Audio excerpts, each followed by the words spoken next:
আসসালামু আলাইকুম। আজকে সকালবেলায় প্রথম আলো খুলেই বড় ধরনের একটা ধাক্কা বলবো না, হয়তো এটি স্বাভাবিক ঘটনা। তবে সব কিছুর একটা মাত্রা থাকে। তারেক সিদ্দিকী জেনারেল তারেক সিদ্দিকী, তিনি হচ্ছেন শেখ হাসিনার আত্মীয়, শেখ রেহনার দেবর। অনেক দিন থেকেই একদম গুপ্তি মেরে বসে থাকে, মানে কখনো গণমাধ্যমের সামনে আসে না, কিন্তু চুপচাপ একবারে সাবাড় করে দিচ্ছে সব কিছু। টাকা পয়সা, অর্থ সম্পত্তি, ক্ষমতা, প্রভাব খাটিয়ে যেভাবে সম্পত্তি হওয়ার মালিক সব কিছুই হয়েছেন একেবারে শেখ হাসিনার কোলের মধ্যে বসে। তার যেমন ওই যে চাকর জাহাঙ্গীর 400 কোটি টাকার মালিক, তিনি বলেছেন চাকর যদি 400 কোটি টাকার মালিক হয়, তাহলে শেখ রেহনার দেবর, শেখ হাসিনার অতি আপনজন স্নেহের জেনারেল তারেক সিদ্দিকী কি পরিমাণ টাকার মালিক হতে পারে কল্পনা করেন। এবং এই নিয়ে তো অনেক বিরোধ, তাদের সাথে বিরোধের জেরে কোনো সামরিক কর্মকর্তা বিদেশে বসেও কথা বলেছেন। সত্য, আসলে তারা চাকরি করেননি, সামরিক উপদেষ্টা হিসাবে করেছেন ব্যবসা বাণিজ্য, সেনাবাহিনীর মধ্যে বিভক্ত করা এবং তাদেরকে দলবাস তৈরি করা।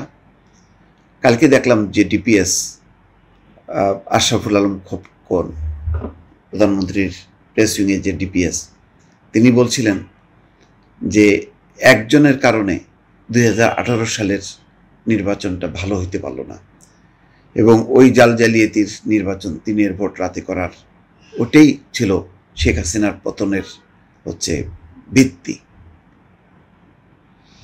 এবং তার মূল কারিগর হচ্ছেন এই তারেক সিদ্দিক।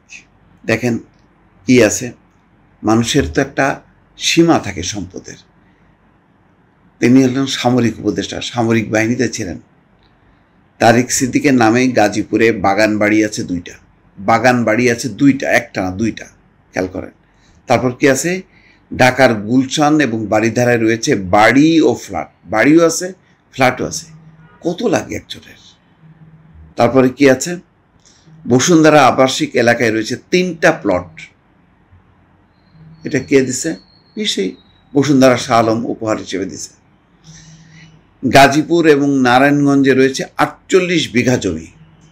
কল্পনা করেন, 48 বিঘা জমি নারায়ণগঞ্জ এবং গাজীপুরে। জুলাই গণঅভ্যুত্থানে ক্ষমতাচ্যুত সাবেক প্রধানমন্ত্রী শেখ হাসিনার প্রতিরক্ষা বিষয়ক উপদেষ্টা মেজর জেনারেল তারিক আহমেদ সিদ্দিক এবং তার স্ত্রী শাহিদ সিদ্দিকের বাগানবাড়ি, ফ্ল্যাট এবং বিপুল জমির খোঁজ পেয়েছে দুদক। তাদের এসব সম্পদ ঢাকা, নারায়ণগঞ্জ এবং গাজীপুরে 3টা জেলায় বিস্তৃত। দুদকের কর্মকর্তারা বলছেন অনুসন্ধান এখনও চলছে, আরও সম্পদ পাওয়া যাবে বলে ধারণা করছেন তারা। ব্যাংকে তারেক সিদ্দিক এবং স্ত্রীর কত টাকা আছে কিনা, কত লেনদেন হয়েছে, এসব তথ্য এখনও বাকি আছে।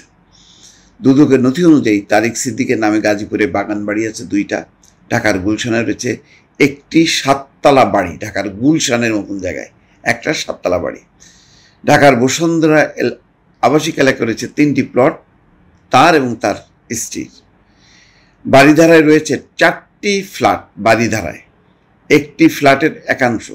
গাজীপুরে আরেকটি 7তলা বাড়ির 4 ভাগের 1 ভাগের মালিকানা তারেক সিদ্দিকের নামে। এর বাইরে গাজীপুর, নারায়ণগঞ্জে তারেক সিদ্দিক এবং তার স্ত্রীর নামে প্রায় 48 বিঘা জমি রয়েছে।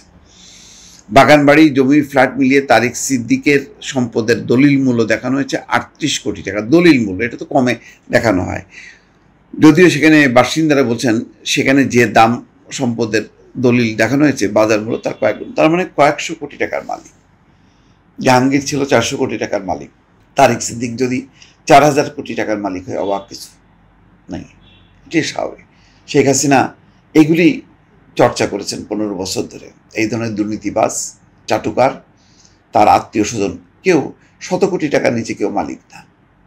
উনি সোনার বাংলা কায়েম করবেন, স্বাধীনতা মুক্তিযুদ্ধের মূল্যবোধ প্রতিষ্ঠা করবেন এইসব দুর্নীতিবাজদের মাধ্যমে। ভালো থাকবেন, আল্লাহ হাফেজ।